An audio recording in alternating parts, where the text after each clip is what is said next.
E a safra 21-22 do Brasil está prestes a começar. O plantio do milho já foi iniciado, o plantio da soja aqui no Brasil está prestes a ser iniciado ali nos principais estados produtores. O vazio sanitário vai terminando e a gente vai se aproximando, portanto, do início efetivo da nossa nova temporada. E como a gente já vem noticiando aqui no Notícias Agrícolas há um tempo, há uma preocupação muito séria nesse início de safra com a chegada dos insumos até as propriedades. Há problemas logísticos, há problemas de oferta de alguns produtos, entre eles os fertilizantes, que foram os principais, a locomotiva aí do aumento dos custos de produção. A gente falou bastante sobre isso durante todos esses últimos meses e, de fato, esses problemas agora parece que se intensificaram em alguns pontos para alguns produtos. A gente precisa entender, portanto, quais são as perspectivas do que acontece a partir de agora. Para isso, a gente convidou, claro, Jefferson Souza, analista de fertilizantes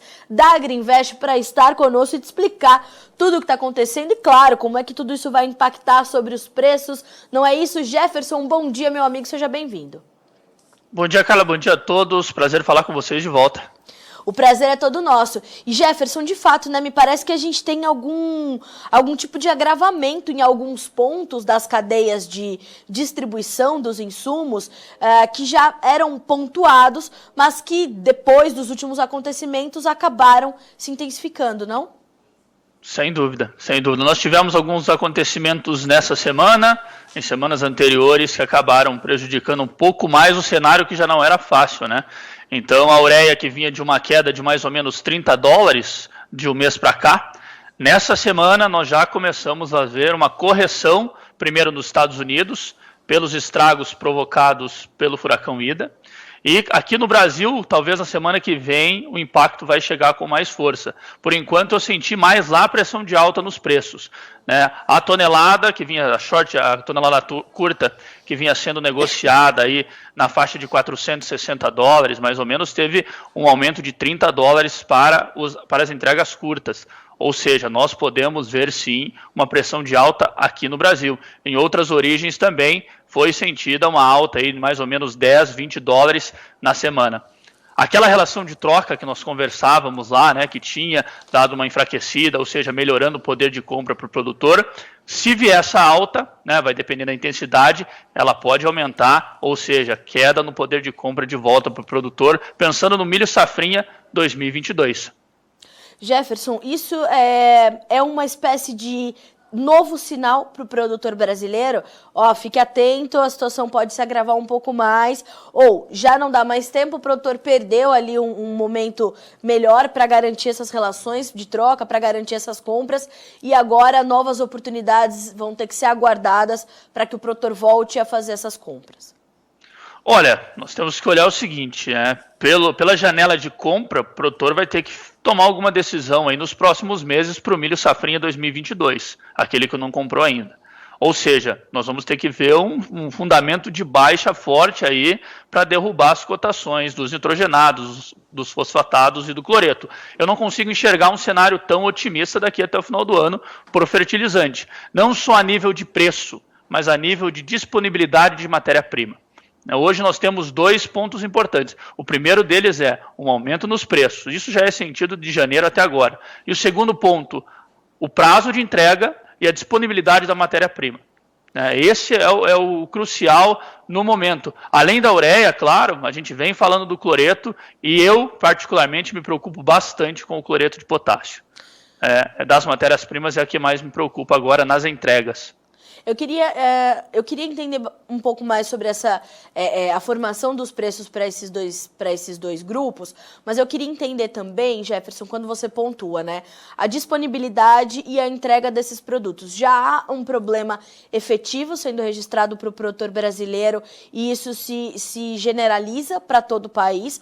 Ou as primeiras atividades estão começando a acontecer e acontecem talvez num ritmo mais lento do que nas safras anteriores? Como é que a gente consegue classificar esse momento quando a gente fala de disponibilidade e entrega dos fertilizantes? Olha, nós temos aí alguns relatos de produtores apontando sim um atraso nas entregas e também alguns produtores falando de cancelamento de contrato. Importante dizer, isso é pontual. certo? Foram alguns rumores que eu escutei.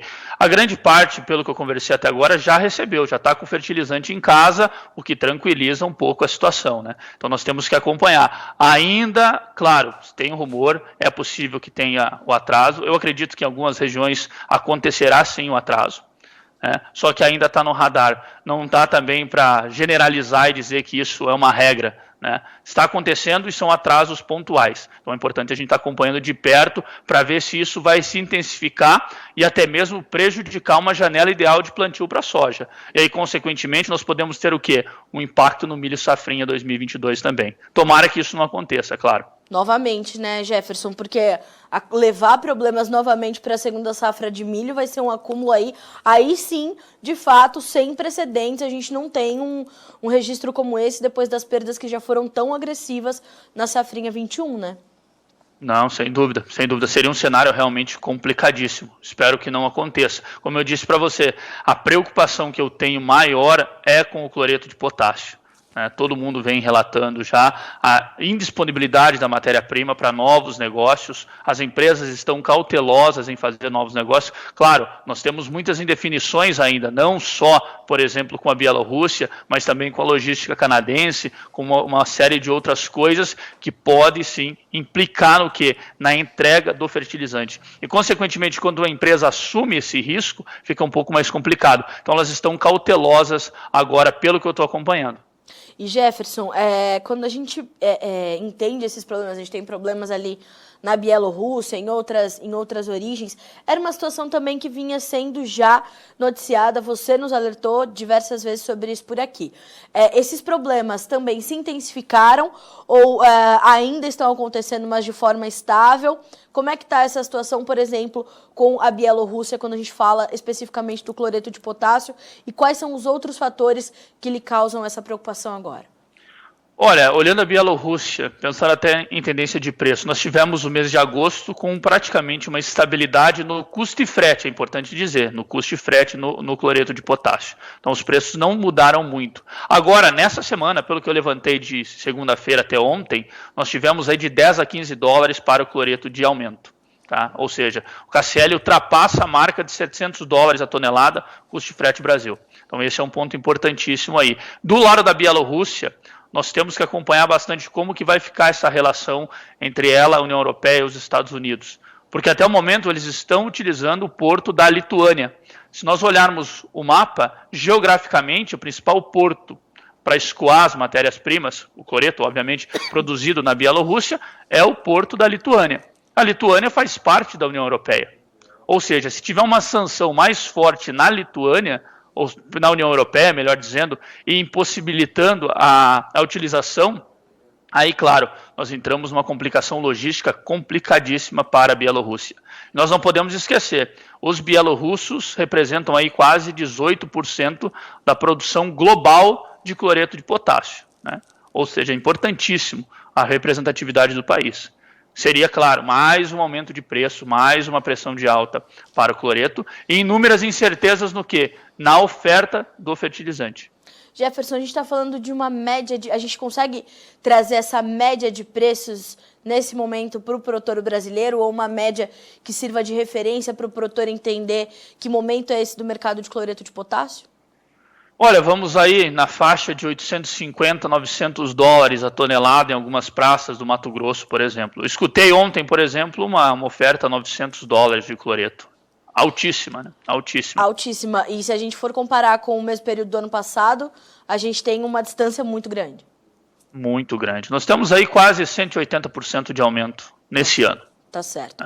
E a relação de troca que era muito vantajosa, pensando em soja, né? Claro, agora nem se fala muito em soja 21, 22, mas a relação de troca ela foi vantajosa no primeiro semestre, o que até impulsionou as compras antecipadas. Os produtores estavam ali com 17, 18 sacas, mais ou menos, por tonelada. Agora, se nós fizermos uma conta rápida, a relação passa para 30, 35 sacas, né? Depende da região que o produtor está situado. Mas no Mato Grosso, aí eu estou fazendo algumas contas ultimamente, está na faixa de 34 a 35 sacas. Pensando em safra, agora, né? Seria ter uma relação errada. Mas pensando em 2022, 2023, que o produtor também está ligado, a relação de troca explodiu. Totalmente fora do intervalo histórico. Um outro ponto que você nos sinalizou foi a ureia. A ureia também subiu forte nesses últimos dias. Ela está bastante ligada também à questão do furacão Aida lá nos Estados Unidos, né, Jefferson? Exatamente isso. Exatamente isso. Nos Estados Unidos, a pressão de alta foi maior ainda. Foi maior porque os estragos foram maiores e as especulações logísticas também, claro, trazem preocupações. Então, como eu falei para você, subiu mais ou menos $35 por lá. No Brasil, de segunda até ontem, eu vi ali $5 de aumento, até agora, né? Na semana que vem, o cenário pode ser um pouco diferente. Então é complicado. Esse impacto que teve lá nos Estados Unidos e também em outras origens pode chegar aqui no Brasil. E ainda mais se nós tivermos uma Índia voltando para o mercado, fazendo um leilão. Aí é mais um ponto de alta. Então a ureia, nesse momento, fica no radar. Esse leilão está previsto também já há um tempo, né, Jefferson? Está previsto. Faz mais ou menos... O mercado estava aí há 15, 20 dias esperando o anúncio do leilão. Sim. Só que a RCF, que é uma das principais estatais por lá, ela vem passando por algumas complicações financeiras, etc., que dificulta um pouco a entrada da Índia novamente no mercado. Mas ela deve voltar. Ela deve voltar sim. Espera-se que nessa primeira quinzena de setembro. Jefferson, em linhas gerais, o Brasil aumentou bastante a sua demanda por fertilizantes para essa temporada, certo? Certo. As nossas... Nós tivemos... Pois não, por favor. Pode falar. Nós tivemos aí, olhando a curto prazo, um avanço nas entregas, de acordo com os dados da ANDA, e algumas casas aí estão estimando 43,5, 44 milhões de toneladas de entrega, ou seja, um crescimento muito expressivo de um ano para o outro. É complicado. Era exatamente essa relação que eu queria entender. Nós aumentamos as compras, a demanda aumentou efetivamente, mas como é que estão essas entregas, se a gente olhar ou percentuais ou volumes em comparação com anos anteriores? A gente consegue fazer essas relações para entender que momento é esse da efetivação desse aumento de demanda, Jefferson? Olha, pensando aí em projeção para 2021... Nós já começamos o ano com uma projeção aí de 43 milhões de toneladas, no mínimo, eu acredito. Tá. Pelo aumento de área da soja, pelo aumento de área do milho, pelo preço da soja, pelo preço do milho, que incentiva o produtor a investir mais na lavoura e abrir áreas novas. Ou seja, nós já começamos com esse cenário. Aí, conforme o ano foi passando, nós tivemos correções para cima nesse volume aí das entregas. Eu acredito que nós temos aí capacidade de 44 milhões, quem sabe um pouquinho mais, para 2021. Pelo que eu estou acompanhando da procura, a demanda de fertilizantes está muito fomentada no Brasil, certo? Isso é um reflexo dos preços, né? Os preços atrativos, claro, incentivam o aumento de área e o investimento na lavoura. Então foi isso. Nós temos as importações, o consolidado aí dos primeiros 7 meses, 8 meses, nós estamos com um aumento, é o maior nível já registrado, mas como eu falei, o cloreto de potássio de janeiro a julho registrou ali 6% de aumento. Agora eu estou consolidando os dados para agosto, mas de janeiro a julho consolidados, nós tivemos 6% de aumento. Não considero um aumento tão expressivo. Agora, o ponto será agosto e setembro. Importantíssimo acompanharmos aí as entregas para esse mês de setembro também. Você classifica como um começo de safra aí, com alguns pontos de incerteza e até desafiador para o produtor brasileiro que está começando uma safra. A gente está falando de uma safra gigante de soja, né, Jefferson? Sem dúvida, sem dúvida. Vai ser desafiador, né, do lado dos insumos. Como eu falei, tem muita preocupação em receber. Tem produtor que já relatou o cancelamento. É pontual? Sim, é pontual. Mas isso pode, quem sabe, se estender para outras regiões e aí complicar, né? Complicar a janela ideal. Isso é o maior medo, porque se nós tivermos um problema na janela de plantio da soja e chegarmos com um problema lá para o milho safrinha 22, aí sim, aí as coisas complicam ainda mais, porque será um ano que tem incertezas do lado do clima, né? Já se fala muito em laninha, e aí vem essa questão dos insumos. Não só insumos, mas também os químicos. Eu não acompanho tão de perto os químicos como os fertilizantes, mas eu sei, pelos relatos que eu escuto, que também está complicado, não só as entregas, mas o preço exorbitante. Tá certo. Jefferson, a gente vai continuar monitorando tudo por aqui. Eu te agradeço pela presença, atualizando todos os dados, você como sempre com as informações todas ali, sempre, né, o último dado para nos trazer. Então, muito obrigada mais uma vez, a gente vai continuar monitorando. Obrigada, inclusive, pelas orientações trazidas ao produtor que nos acompanha aqui pelo Notícias Agrícolas. Você é sempre bem-vindo, já te espero para as próximas. Obrigada. Muito obrigado, excelente final de semana para todos aí. Um forte abraço. Obrigada para ti também, meu amigo. Um abraço para você também. Até mais. Um abraço. Senhoras e senhores, Jefferson Souza, analista de fertilizantes da Agriinvest, conosco nesta sexta-feira aqui no Notícias Agrícolas para nos trazer esse cenário, portanto, atualizado sobre as entregas dos fertilizantes, como é que estão os preços. O Jefferson trouxe um alerta aqui no portal da Agriinvest bastante importante, que foi justamente o que ele comentou aqui conosco, né? Os primeiros levantamentos do fechamento semanal de preços, apontando aí para uma alta de 10 a 15 dólares por tonelada no KCl, ou no cloreto de potássio. Perdão. Então nós temos aí uma alta que supera 180% no ano, na comparação, né, com o ano anterior. A gente já sabia que os fertilizantes seriam os principais itens ali a puxar muito forte os custos de produção para a soja 2021-22, como tem se confirmado efetivamente, e o Jefferson traz todo esse cenário detalhado. Atenção aos preços do cloreto de potássio e também da ureia, o que não descarta as altas também nos outros grupos de fertilizantes, que também é bastante agressiva. As entregas, né, elas estão acontecendo, mas num ritmo um pouco mais cadenciado, um pouco mais contido, e de fato, como disse o Jefferson, vai ser de fato um início desafiador, né, com algumas incertezas para o produtor brasileiro, que está ali começando, como eu disse, uma safra enorme. Hoje já é dia 3 de setembro, a gente tem uma semana aí para o fim do término do vazio sanitário no Paraná, que é onde termina primeiro, né, este período. Então a gente está aqui monitorando e acompanhando tudo para que você seja sempre o produtor rural mais bem informado do Brasil. Continue conosco.